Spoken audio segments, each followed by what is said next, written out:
What's going on, team? Good morning. Good morning. I hope you're having a wonderful, wonderful start to the day.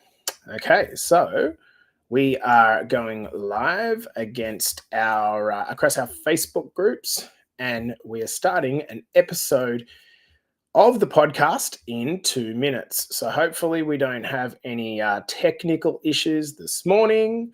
And we seem to be live in the men's, we seem to be live in the girls. So this is good. I love it. So what's going on, guys? Hopefully your weekend is kicking along. To the Aussies, happy Australia Day. If you celebrate Australia Day, if you don't celebrate Australia Day, then it doesn't matter. Hope you're having a great Sunday.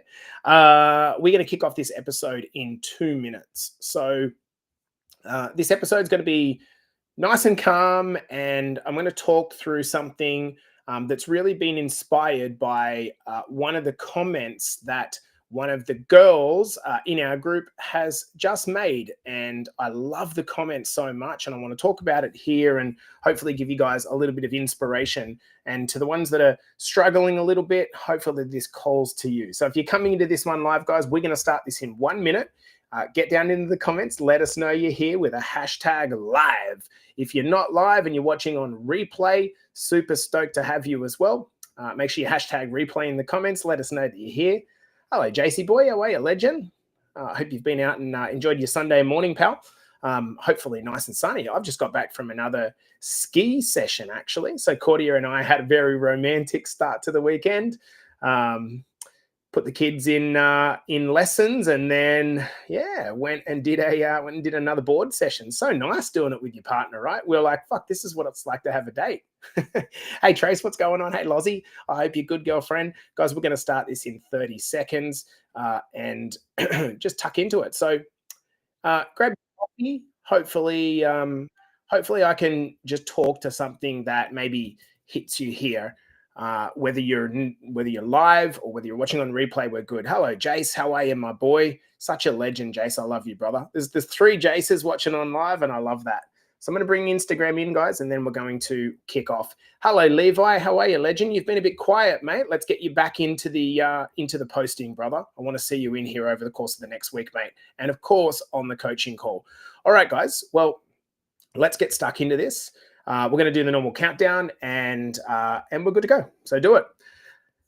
On the count of 5, 4, 3, 2, and 1. Welcome back to the Better Body Academy podcast. This is the podcast that you come to if you are sick of the dumb diets and unsustainable workout programs. Now, in today's episode, we're going to be having a very, very relaxed chat. And the reason that we're going to have this chat is that I've just seen a post in our women's group. And by the way, our women's group is absolutely fucking buzzing at the moment with so many wins coming on the wall. And it's just like, it's hard to keep up with, to be honest. Now, one of the ladies she's gone down literally in 4 days. She's lost close to 2 kilograms. And in addition to that, like something like 7 to 8 centimeters off her waist. And she put up a comment. She's like, surely this can't be real. I might be making some measurement mistakes, right? Because there's only been 4 days. So I commented on that post and I said, well, if you've lost 2 kilos in 4 days, but you've 2 kilos in 4 days, but you've lost, 6 to 7 centimeters off your waist circumference, probably a few things have happened. Number one, you've lost a little bit of water weight for sure, but also some fat from eating in a calorie deficit, which is great. But then in addition to that, the reduction that you've got in your waist and waist circumference, that's probably come down to a little bit of the inflammation and bloating that you feel. Like, let me know in the comments if you struggle with that. Like, feels like you're just like, oh, like really heavy. And it just feels like your stomach's kind of distended. And although there's a little bit of fat there for sure, just like you feel like something's going on with your digestion. Anyway, she reported that, she's feeling great. It's feeling amazing. And she's stoked with the result. And I commented the facts that it's not all fat, but it's a good thing. And she commented back. She said, nevertheless, you guys are the hope I needed.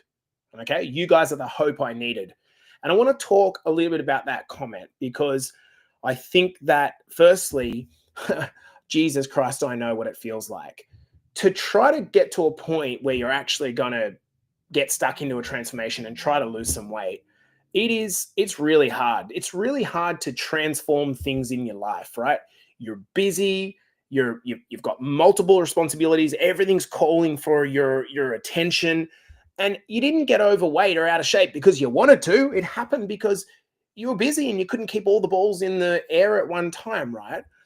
I know exactly what that feels like. When I committed to wanting to become a coach, even to something like running this podcast, and we're now nearly 300 episodes in, actually nearly 400 episodes in.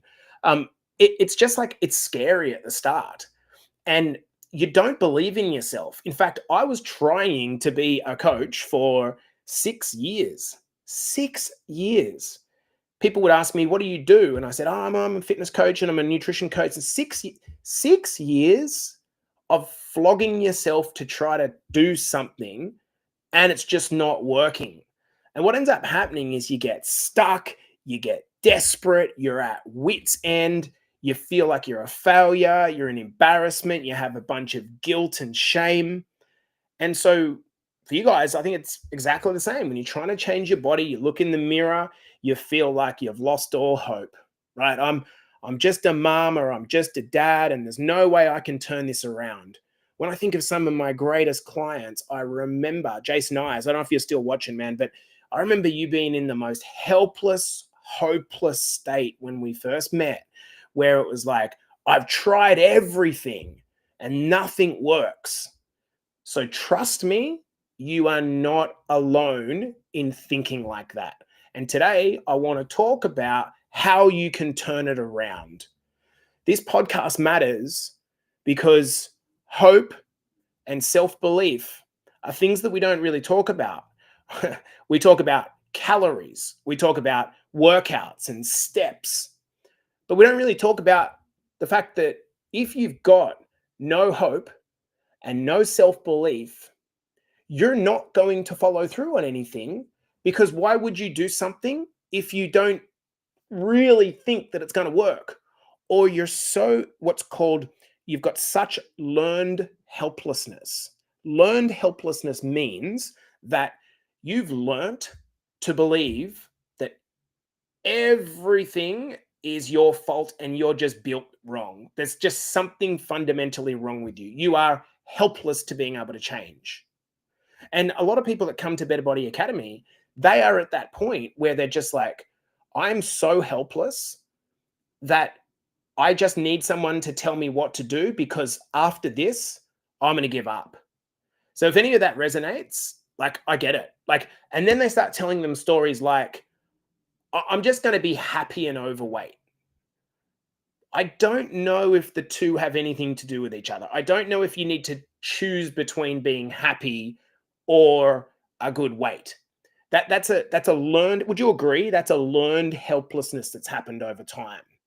So let's talk about why a person loses self-belief. If we think that it's important, right? Why do people lose self-belief?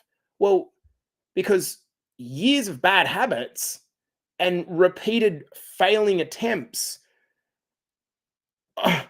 it starts to erode your belief in that you can actually ever change, right? But what if the problem was not actually you?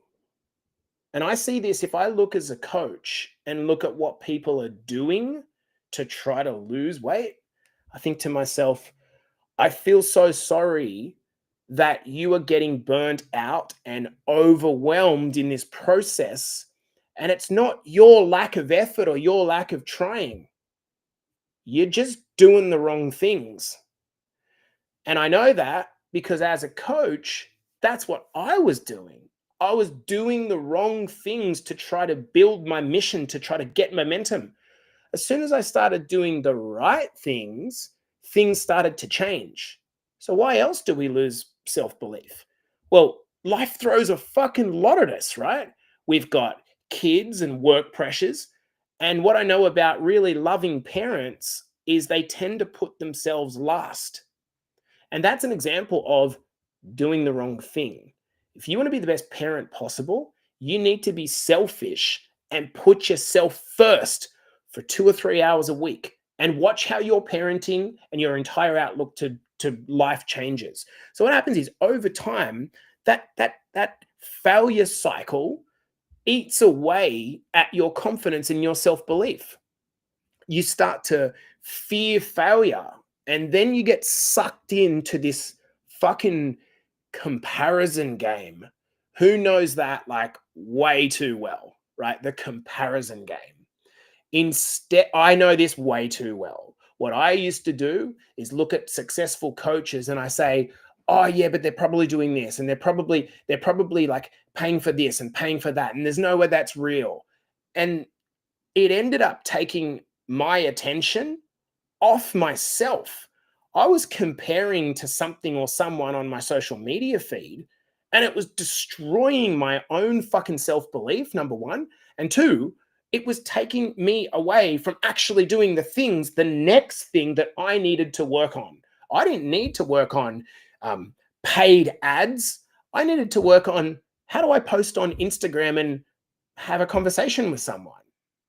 You need to work on, not how do I get my macros perfectly, fucking everything nailed, accountant balance, that's not what you need to work on at the moment. You need to work on following the meal plan if you're new. You need to work on your next thing. But when you're too busy comparing and looking to everyone else, it destroys your confidence because it takes the focus off you and the next thing that you need to do. Easy to say, hard to do. So what we need to do is start to understand that this failure that we're going through, this is because the easy thing to do would just be to do nothing. That'd be the easiest thing to do. The moment that you actually start to do stuff, you're leaving your comfort zone. So you're going to come up against friction, which is why it feels hard. Think about this. If there was no friction, you'd already be there. If you want to earn $100,000 a year and you're not, it feels hard if you're only earning $60,000 a year because you've got friction and you need to learn the skills and the mindset to overcome that so you can make that. And we are all a work in progress. Let's talk about why self-belief, we've talked about why hope gets eroded. Let's talk about why self-belief gets eroded. Why is it that we just stop believing in ourselves? We've got to get to a point where rather than trying to be perfect, rather than trying to everything lines up, all the dots must be perfect before we start, we need to embrace the small wins that we're having. And I love what I'm seeing in our groups at the moment, our client groups. I just did 7 days of 5,000 steps. Win. I just followed the meal plan. Win. I just did my first check-in. Win. What I love about all this is small wins that are focused around the process, not the outcome. When you're on a fat loss journey, here's what's going to happen. Some weeks you put in so much fucking effort and you step on the scales and you get no change. And it's extremely fucking soul destroying. But some weeks you seem to just relax up and put in minimal effort. You just do the bare minimums. And all of a sudden you drop 2 kilos and you're like, what the fuck? And it's a head game, right? This is why we can't focus on the outcome. We've just got to focus on being as persistent as we can with the process.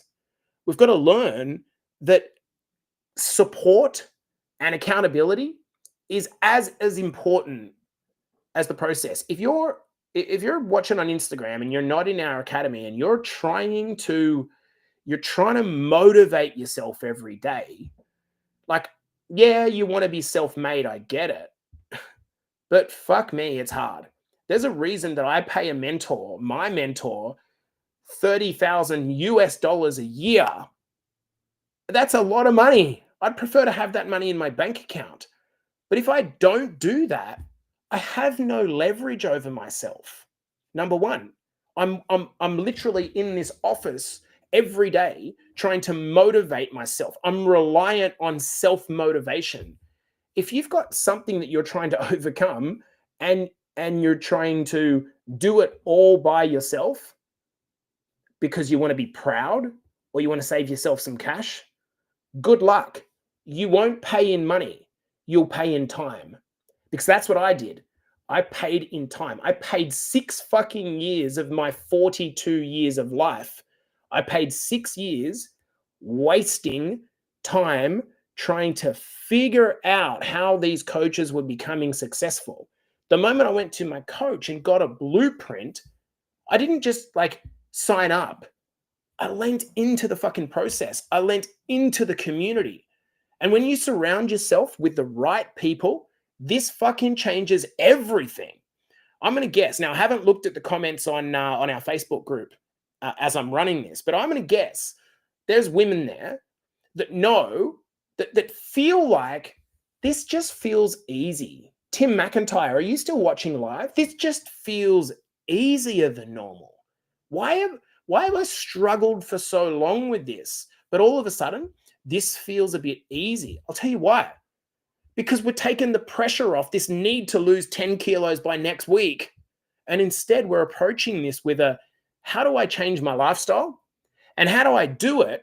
Not by just motivating myself, but developing the habits and the discipline to be able to repeat this until it becomes a habit, right?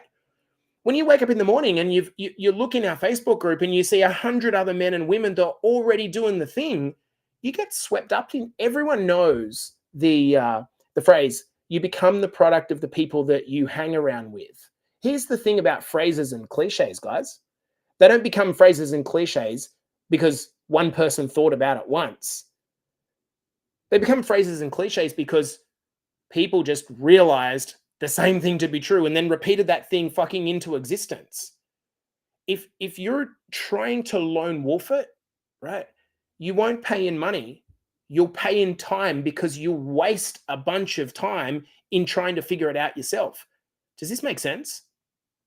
So what do we actually do? When I think about stories of hope and I think about stories of self-belief changing, right? I think about guys like, and the one that just comes to mind straight up is Chris Lupton.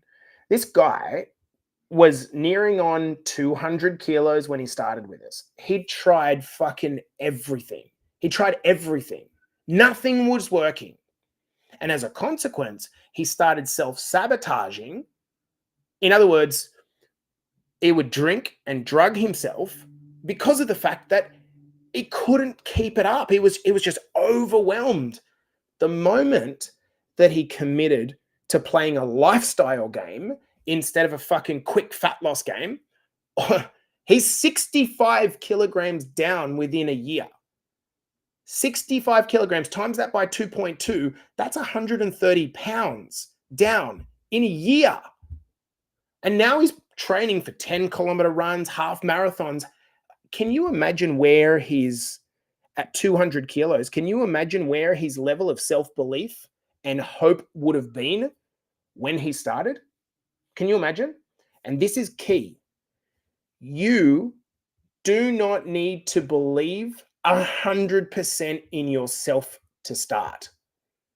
I'll say that again. You don't need to believe 100% in yourself to start. You don't need to have massive confidence, massive self-belief and self-confidence to start. You need to believe in the process. So why would you believe in the process? Because you see other people doing it, and what happens? You think to yourself, I don't believe in myself. I'm full of doubt. But if I can do what these guys are doing, surely I can fucking do it. You need proof.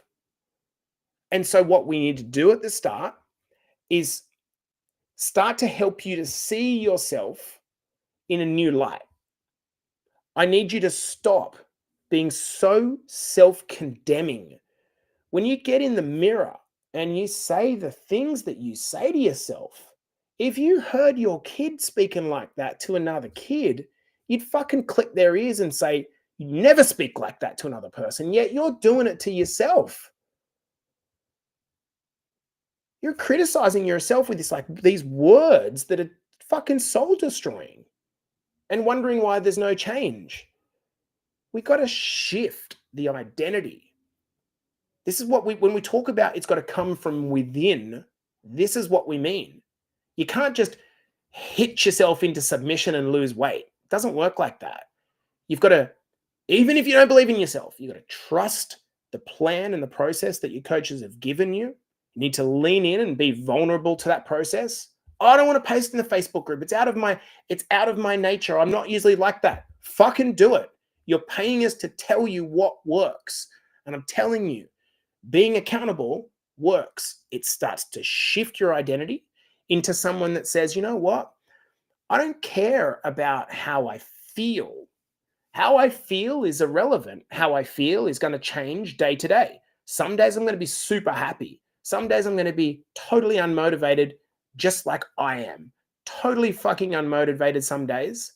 But I'm the type of person that pays less attention to my feelings and more attention to the shift that I'm trying to make in my lifestyle. As Tim points out in the comments, trust the process, it works. Finishing, I talked about Chris losing 65 kilos. And then we go over to the other side. You know, I see people like Lauren Taylor, who's now practicing to run a marathon, and Eden Foley, who is just so fucking inspirational, where they've lost 10, 20 kilos. Kate Astley, like phenomenal amounts of weight. But more important, what I'm seeing in those women is a change here. They now believe in themselves. They're now starting to say, well, why not me? I was having a conversation when I was skiing on the chairlift with my partner this morning. And she was saying, it's crazy how much people don't realize that everything they want is available to them now. I said, well, what do you mean by that? It's like, it's just crazy how we talk ourselves out of it and we say, I don't deserve it and I'm not. Like, if that's your story, you will never change. If you keep talking yourself out of it, you will never change. Instead, the story's got to become, man, fuck, I'm grateful to have the ability to be able to have two legs and go to the gym. Like, that's fucking great. I have the ability to afford a coach. I have the ability to be able to get up in the mornings and walk out my door and have a job. That's gratitude. And when you live in that, and then you're surrounded by other people that live in that, all of a sudden your life grows. If you're fucking surrounded by people who are just shitbagging and negative and just like a constant flapper and they're caught in victimhood, how are you ever going to change? Because every time you make a movement forward, you're pulled back into that negative spiral and it never works. Guys, I'm gonna cut the podcast here. The goal of today's episode was to just remind you that hope and self-belief are two essential ingredients. And most people lack these two ingredients. And it's nothing that they've done wrong. It's the fact that over time, hope and self-belief have been eroded away through repeated failure. So when you join our academy, here's what I need from you. I need you to trust the process. I need you to, even though you don't believe in yourself, that's okay. I need you to lean in and say, you know what? I don't trust myself at the moment. That's okay. But I'm going to trust you guys. What do I need to do to make this work? What's the next step? I'm just going to follow it. And if you do, 6 to 12 months away from now, you're going to be a completely different person. Guys, this has been the Better Body Academy podcast coming to you for a weekend. I hope you're all having a lovely, lovely start to the weekend. If you got value out of the podcast, please share it. I'd love you to share it on your stories.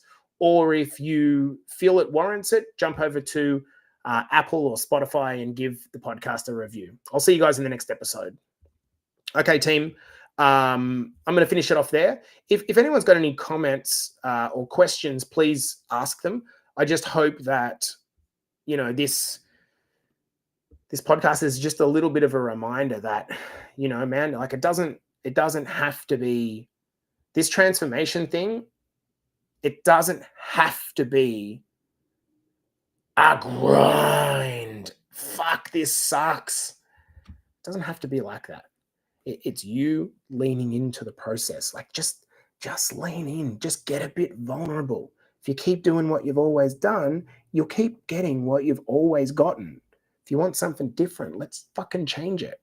All right, guys. Peace out. Love yous. Thanks for watching. Cheers.